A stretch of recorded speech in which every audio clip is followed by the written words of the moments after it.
In an ambitious move aimed at reshaping transit affordability and ridership in Toronto, the TTC is considering eliminating its long-standing $156 unlimited ride monthly pass for adult riders. In its place would come a fare capping system, an increasingly popular model across the Greater Toronto and Hamilton area and beyond, in which once riders hit a certain number of trips in a month, any further rides are free. This proposal, part of the TTC's 2026 to 2028 ridership growth strategy, is expected to go before its Strategic Planning Committee on September 4, 2025. TTC staff have laid out three potential options for the cap. The first scenario is 47 rides per month, meaning after the 47th ride, trips are free. This would result in an estimated revenue loss of $10 million, but is projected to generate 3.6 million additional rides annually. The second option lowers the cap to 44 rides, which would cost the system around $19 million in lost revenue, but bring in about 7 million more trips. The most generous scenario caps fares at 40 rides per month, projecting a $35 million revenue drop, but an impressive increase of 16 to 17 million additional rides annually. Currently, TTC riders must take roughly 48 trips a month to get full value from the monthly pass, so fare capping at 40 or 44 trips still offers savings for many commuters while eliminating the burden of paying the full cost up front. Fare capping offers several compelling benefits. First, it delivers price certainty without requiring a large upfront payment, eliminating a key barrier for riders living paycheck to paycheck or simply wary of overpaying if they don't ride enough. A crucial equity advantage is that capping works smoothly with the One Fare program, which grants free or integrated transfers from GO Transit and other neighboring agencies, something that the current monthly pass does not accommodate. Advocacy group TTC Riders calls fare capping a big win for riders, especially those on lower incomes or in the Fare Pass program, who may ride relatively few times but can still break even only rarely on the $123.25 monthly pass. Councillor Josh Matlow also supports the change, citing how fare capping relieves pressure on monthly budgets and provides flexibility, no penalties for extra trips to the grocery store or unforeseen errands. The projected ridership increases are noteworthy. The 40-ride cap scenario, for instance, could attract an additional 16.8 million rides annually. More riders means better utilization of infrastructure and decreased reliance on personal vehicles, potentially cutting traffic congestion and emissions. These are goals that the TTC has long championed for, but has struggled to realize as ridership only slowly recovered from pandemic lows. Fare capping could be the kind of policy lever that entices occasional riders back onto the system while also rewarding loyal commuters. Of course, large ridership gains come with revenue challenges. However, the TTC's analysis suggests potential offsets. A modest 10-cent hike across all fare types, including PRESTO, tap-ins, could raise nearly $33 million, covering the cost of the 40-ride cap scenario. Alternatively, a single cash increase to $3.35 would generate a smaller bump, about $2.2 million, but still a contribution.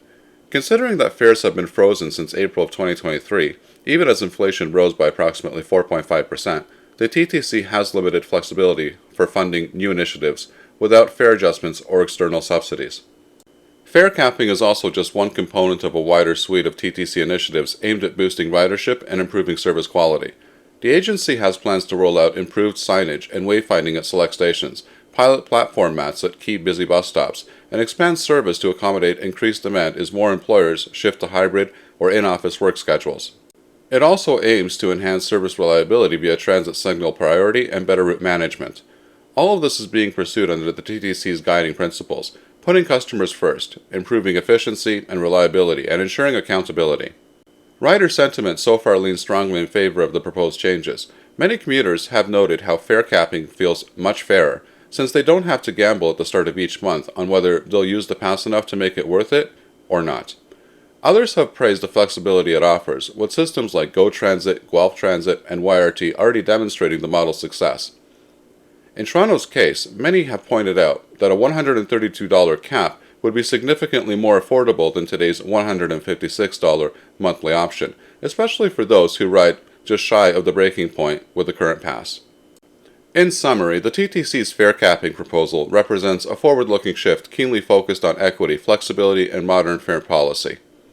By doing away with a one-size-fits-all monthly pass and introducing a cap that automatically activates after a number of trips, the TTC can reduce financial barriers for riders, increase ridership, and make transit more accessible.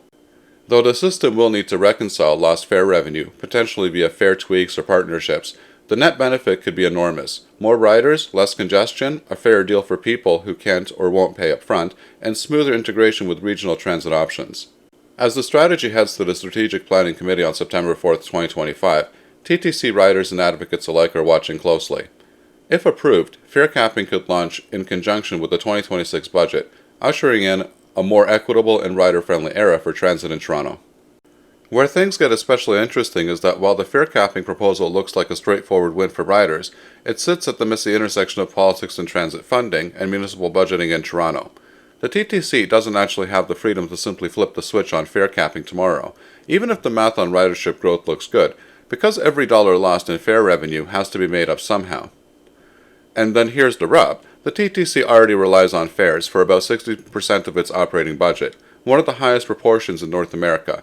That means any new rider-friendly policy like capping can only survive if politicians at City Hall, Queen's Park, or Ottawa agree to pony up more money. At the local level, Mayor Olivia Chow and Toronto City Council have been strong advocates for more affordable, equitable transit, but they face a hard reality. The city's budget is under constant pressure, with gaps in housing, shelters, infrastructure repair, and now transit. Even with new revenue tools like the recently approved municipal sales tax, Toronto still has to stretch every dollar. This makes it politically tricky to greenlight fare capping, even if it creates a revenue shortfall of only $19 million or as much as $35 million, depending on which version is chosen.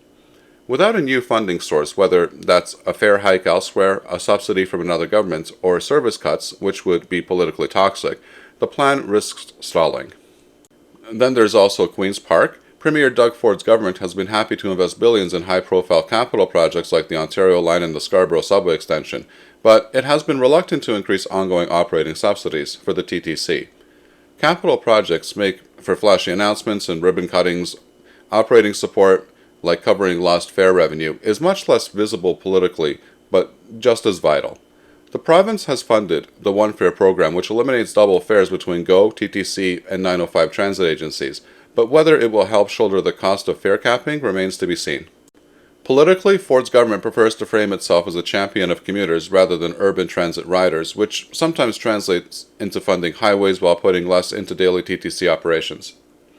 At the federal level, Ottawa has promised permanent public transit funding starting in 2026, but that money is primarily earmarked for capital investments as well, such as new vehicles, stations, or infrastructure, rather than operating subsidies.